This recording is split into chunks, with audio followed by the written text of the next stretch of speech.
I'm Demetria Kalodimos, and you're listening to Banner & Company, a production of the new Nashville Banner.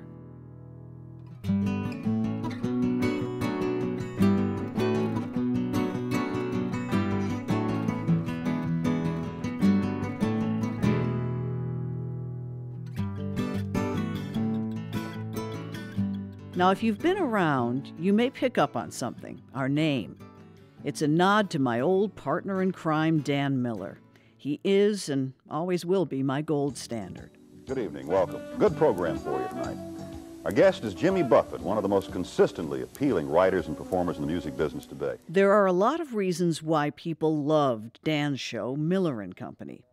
It aired on Sunday nights, late, after the news, when there was literally nothing else to watch. You couldn't play a tape or a DVD. There was no Netflix, folks. It was one of those really not very pleasant times in my life, and I was leaving Nashville, breaking up with my wife, moved to Florida, supposedly to have a job which wasn't there. So I just extended from Miami and went down to Key West, and it was November, and it was 85 degrees, and I said, this is it for Jimmy Buffett for a while. Who lives on an island? What type of people do you find around?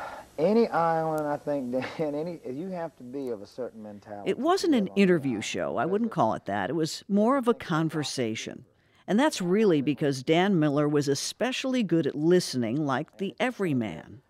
If somebody used a big word or something needed explaining, he knew how to ask without shame and without apologizing. It's that conversation that I think we need more of, maybe now more than ever. So that's what we're going to do. Each week, we'll invite a new guest into our living room, which really we hope will be your living room, as you sit back and join the conversation with us. We'll slow down just enough to give you a breather and introduce you to something and someone in our city that you hadn't quite thought of before, or at least not in this way. Well-known Nashvillians, lesser known, and everyone in between. There is no one we won't talk to. Okay, that's an exaggeration, but really, think about the times you've gotten a chance to know someone new or connect with a distant acquaintance without interruption. Have you ever regretted that? You're our company, so pull up a chair and join us.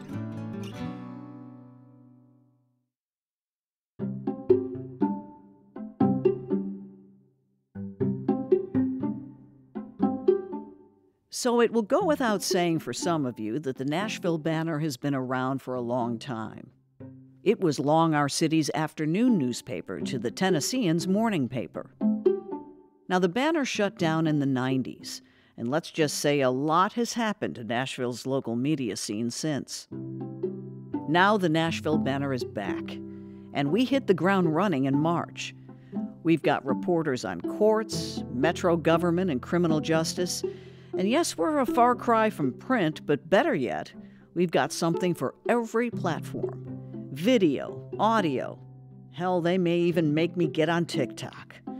But we don't want to get too far along without looking back at our history, and trust us, it is worth looking back. Dad said that there was one editorial that was mentioned about African Americans being descendants of monkeys. You know, the police really did take great pleasure in trying to horrify me. They presented me the phone that at that moment I kicked across the Capitol Hill press room, and it just fell into a million pieces. They collected.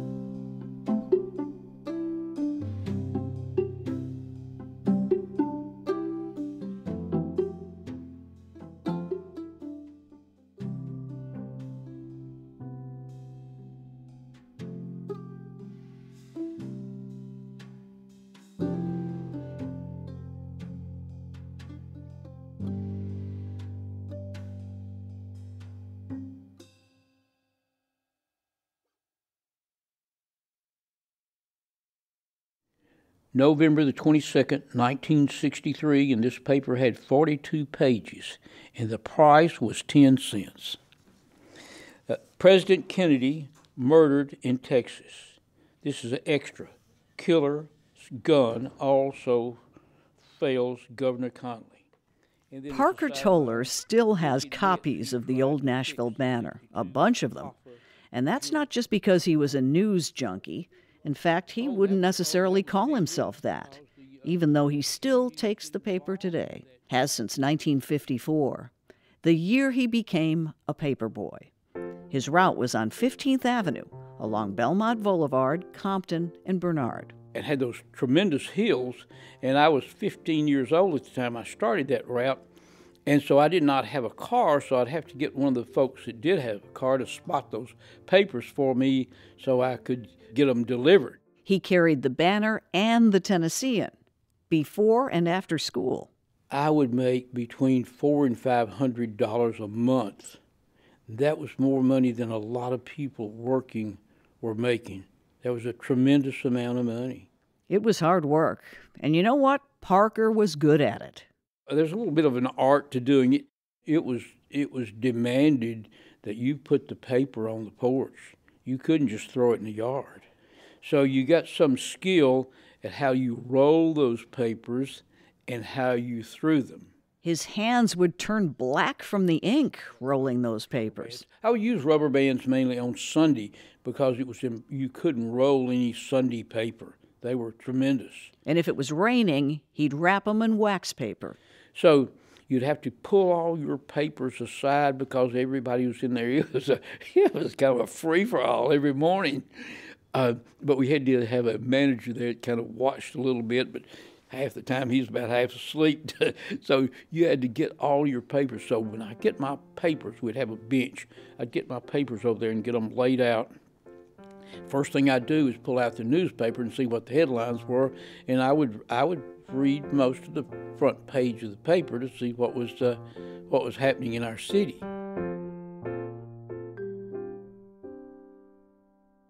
These days, it's hard to imagine what it was like to have two robust local newspapers every day, even for those of us who were around when it was happening. When you had two different news cycles, the morning paper and the afternoon paper, then if we missed something in the morning, or even if we didn't, we would have to take another approach to it for our story in the afternoon. So the readers were always going to get two different versions, or at least an updated version, or somebody questioning the first version or something, because it was impossible to just have one story stand and then move on to something else. That's Mary Hance. She started at the Banner in January 1976 as a lowly copy clerk.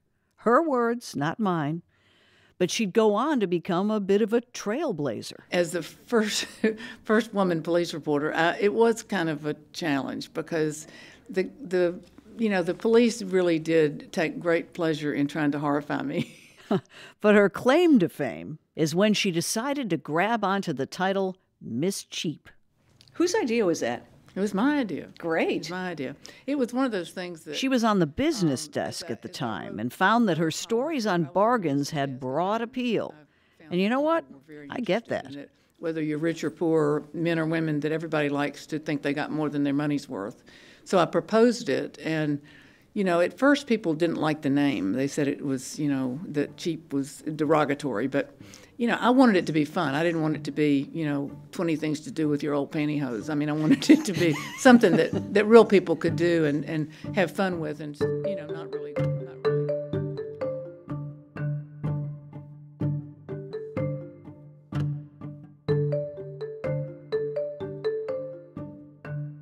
Now let me paint a picture of the old Nashville Banner for you. In the late 70s, the Banner had 110 employees. There were times when the daily paper would go to print with up to 64 pages.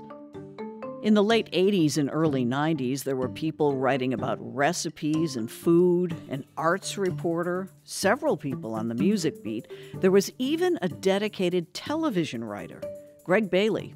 His whole job was to write about TV. And he was tough, once roasted me for an especially bad election night fumble. That still stings, Greg. Then there was a society reporter. Her name was Betty Banner. Betty had lots of nicknames. Betty was BB. Betty was Bettums.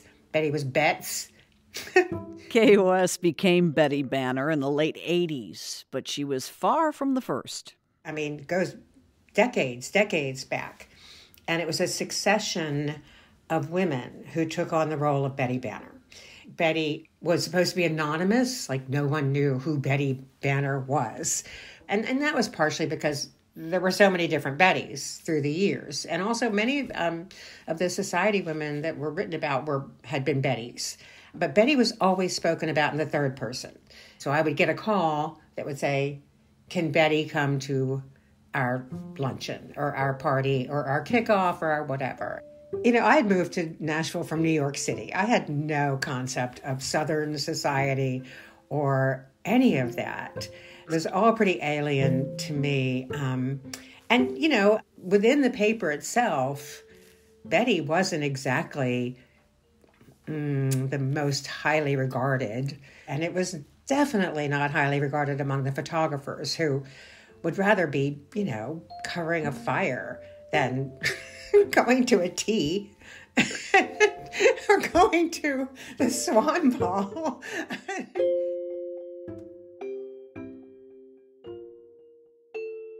Betty was a little bit, I'm not going to say ditzy, but, you know, it wasn't a super serious subject that she was covering. Betty had fun. Betty was maybe a little bit flighty sometimes. I like to say that Betty would never get drunk, but she might get a little tipsy.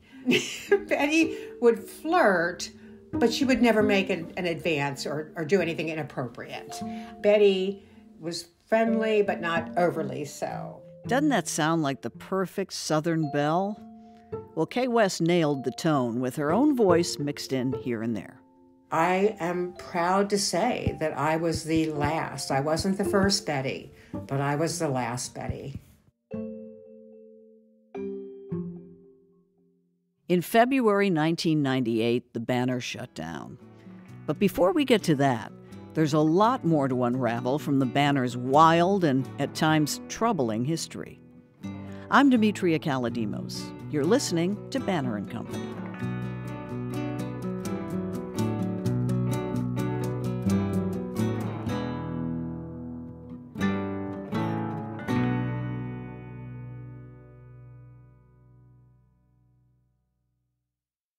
Back when Nashville was a two-paper town, competition was fierce, and change, in many ways, was slow in coming.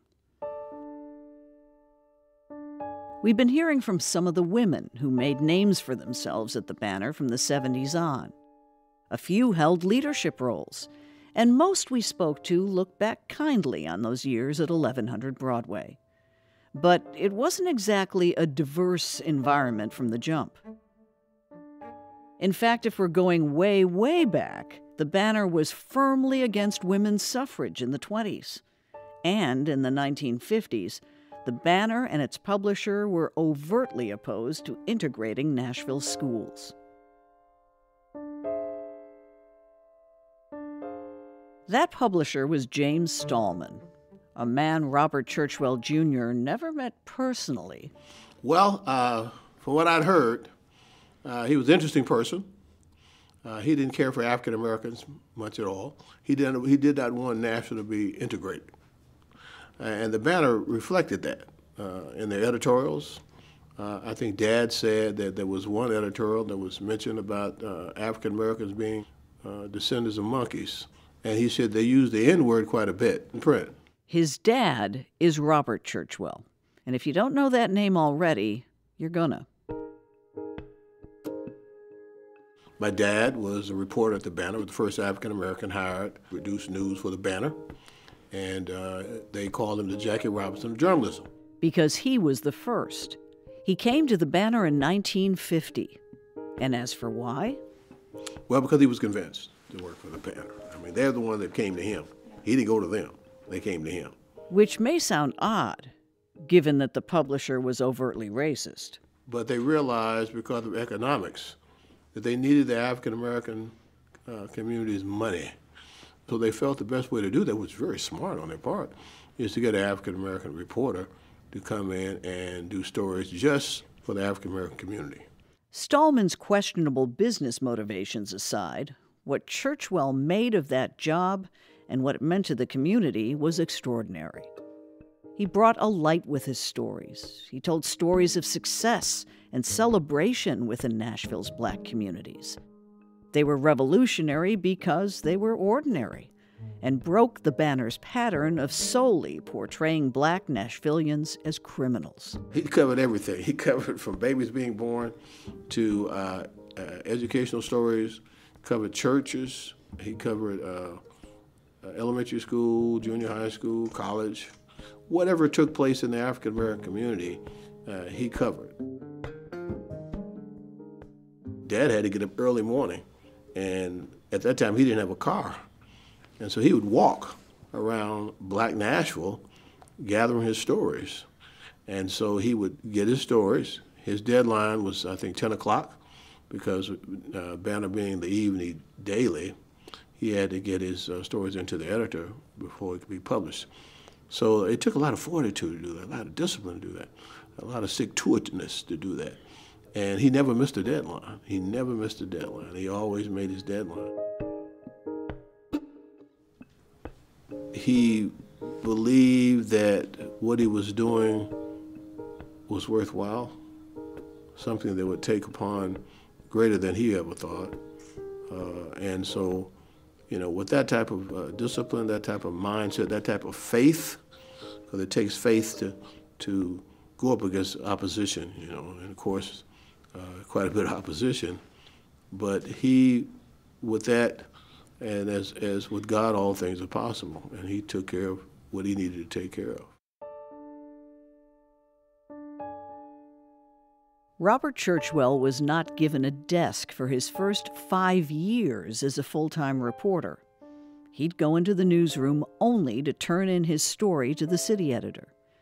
He ended up getting a desk of his own after 2 colleagues protested. He didn't get to attend staff meetings. He wasn't invited to the staff Christmas parties. And his pay was not even close to his white counterparts, something like $38 a week. For reference, Parker Toler, the teenage paperboy working around that same time, well, he says he was making $400 to $500 a month for delivering the paper. That'd be more than double what Churchwell made making the paper. So Churchwell had to work a second job at Fisk University to provide for his family of 6. But when he came home, he was Dad. He was Dad. None of the pressures that he had showed with us. So I guess you say, as it's in Star Wars, the Force is strong with this one, okay?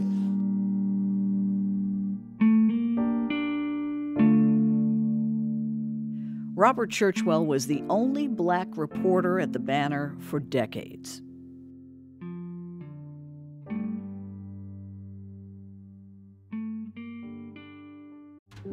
If you're interested in building a more thriving and inclusive community by turning thoughtful generosity into positive change, well, you might want to know about one of our sponsors here at Banner & Company, the Community Foundation of Middle Tennessee. It matches compassionate givers with worthy causes in ways that benefit all of us. Check them out at cfmt.org.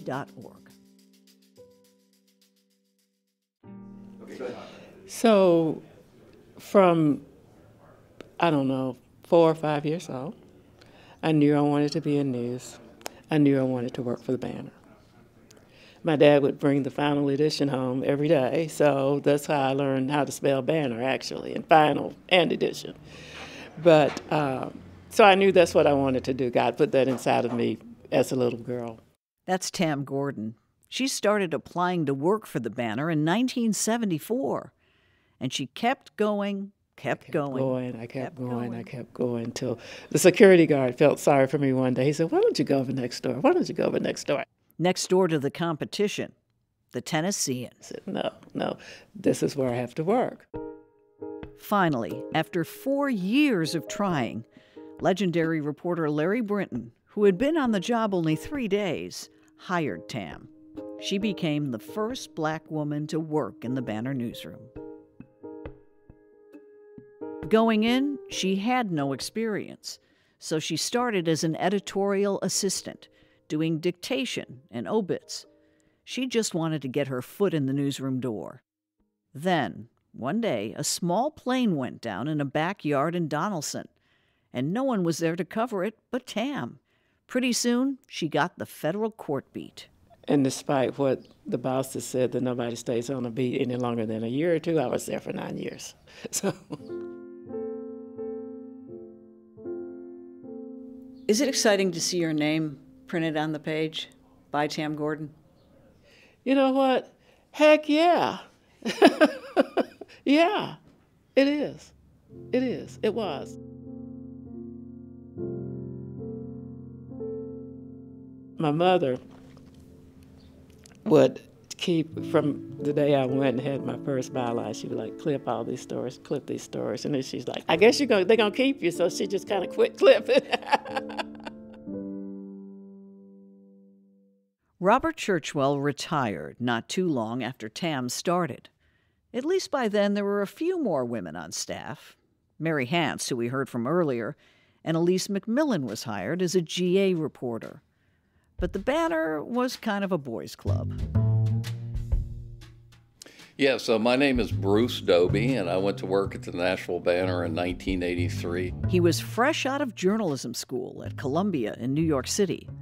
He claims his professors told him he'd never cut it as a journalist in the big city, to head back down south. He came to interview at the Tennessean, but that didn't pan out. And I was running low on cash. This is now like I graduated in May, and it was now October. I'm like, I got to get a job. And I sent a resume to the Banner. And it was one of the more phenomenal interviews I've ever had. First, he met with managing editor Joe Worley. Then Worley passed him off to the city editor, Bill Hance. And so Hance comes in and interviews me, and he says, oh my God, I'm looking at your resume. You went to Sewanee. He said, my wife went to Sewanee. I said, yeah. And he goes, can I call a professor there and ask him about you? And I said, yeah, sure. He said, I'm going to call a guy named Bill Clarkson, who's in the English department. I said, you call him up. He taught me modern American poetry and modern American short fiction. So he calls. He said, I'm going to ask him if you can write. And so he gets Clarkson on the phone. He's sitting across from me, and I've got my little, blazer on, tie, and all that. And he's like, Clarkson, I'm here with Bruce Dobie. Can he hold his liquor? And Hance listens to the response. He goes, that's all I need to know. And he hung up the phone, and I guess the answer was yes. And he said, how's $250 a week? And I said, I will come to work Monday morning. And I went to work Monday morning. Had nothing to do with American journalism. It had to do with the quantity of beer you could accommodate into your physique. So, yeah. He started off working the night metro shift, 2 to midnight. And invariably, I would leave there and just go to the Gold Rush. It was the only place open in town, and I'd eat a bean roll and drink a margarita and do great wonders for my stomach. Ah, the bean roll, the cheapest and most filling snack in town. At the time, there were 3 press rooms in the Metro Courthouse, and one belonged to the Banner. So second week on the job, Bruce is working with Tam Gordon at the courthouse. In walks Fate Thomas. Now that's a name that might separate old Nashville from new. Sheriff Fate Thomas was the very definition of a Southern power broker. His annual sure-shot rabbit hunter's supper was an event where deals were done and future politicians were coronated. And just a little aside here, Fate's drawl was so thick, there was once talk in our newsroom of subtitling his sound bites. All right, back to Bruce and Fate. And he's wearing a powder blue suit, and he's got these big cowboy boots on. But Fate didn't want to talk to Tennessean. He wanted to come in and talk to Tam. So he comes in, and I swear it's like yesterday, I can see it. He sits back in this chair, knocks his cowboy boots up and plops them up on top of Tam's terminal. And then for the next 30 minutes, he tells her everything going on in the city. Like, he's leaking like a sieve. Tam Gordon had the city wired. She had Metro so wired. Okay, so Dobie has a million stories. Trust me, there are some greats. And we'd probably need another episode and maybe a censor to get them all in. But you know, it really was a different time for Nashville media. Roger Shirley's at the city desk. Roger was editing copy, and he smoked. you know, he'd have a cigarette in his hand, and he would never just flick the ash. He would bang his whole arm against the desk, and the ash would then fall on a tray below. And then with the other hand, he would be doing this to his hair. And there were like 50 other eccentrics in the newsroom. You know, Bob Battles over there drinking whiskey and eating 2 buttermilk biscuits and sausage with gravy every day. But, you know, they were also bright. And they could just get it done. And these were no idiots. I mean, these were street smart, very bright Tam Gordons of the world who could walk in and watch out. They're going to find it out. They're good. You're listening to Banner and Company. We'll be right back.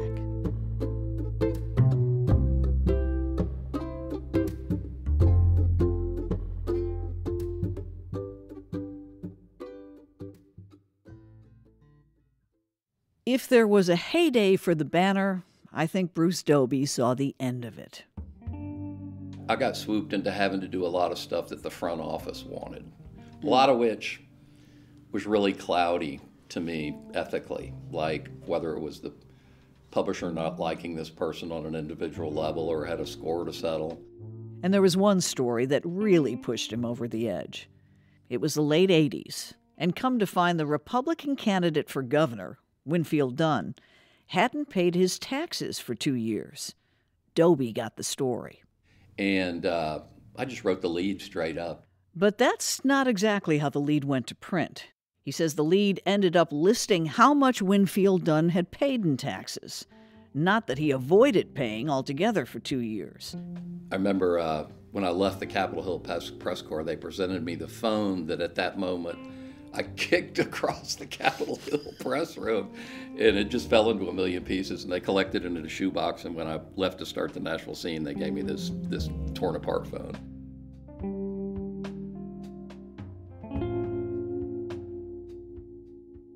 In February 1998, the Banner suddenly, shockingly shut down.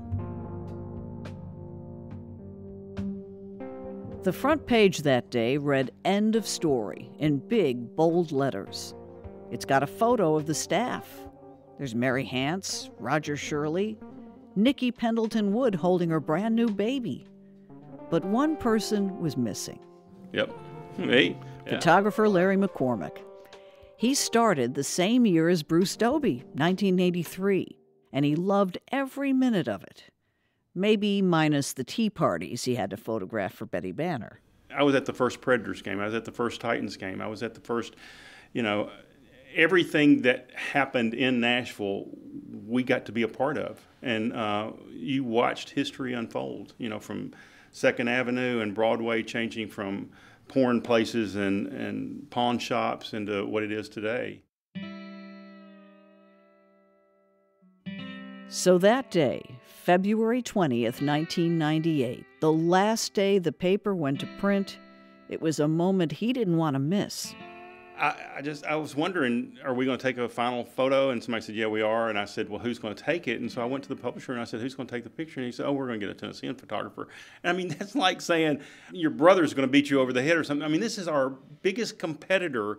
And now at our last moment, we're going to look up at him and smile. No way. I mean, it just flew all over me. And so I said, I'd like to take the picture. And he said, well, then you won't be in it. And there wasn't really much Photoshop at that time. I couldn't just Photoshop my head in there. But I said, I really feel like we need to do this. I'd bought film myself, and I shot it with my manual camera, so it was mine. And that last picture I shot, and it's in my possession. It was just a point of pride that I wanted to make sure that it wasn't taken by somebody at the Tennessean.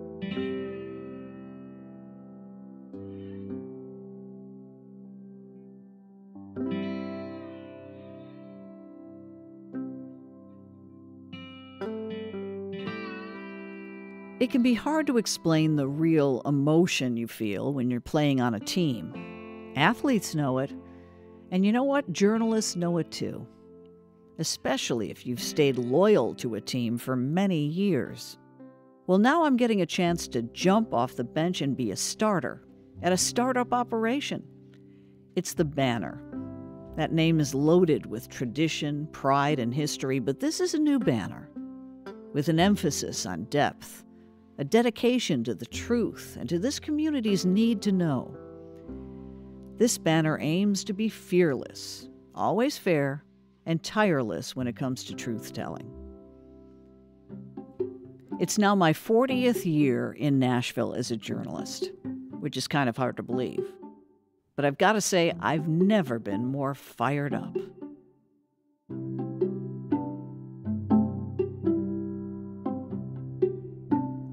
This is nostalgia, and everything was always better 10, 20, 30 years ago. And I don't want to think like that, but I do think that American journalism is a point where it has lost the oomph that it used to have, and that's at democracy's peril. I hope in 5 years, some reporter calls up and goes, I'm so-and-so, and they're a 25-year-old reporter. I'm so-and-so, a reporter for the Nashville Banner, and I got some questions to ask. And I hope the person at the other end of the line goes, gulp. I got respect for you, because y'all do great work. I need to be on my toes, and I need to tell you what's up, correctly and accurately.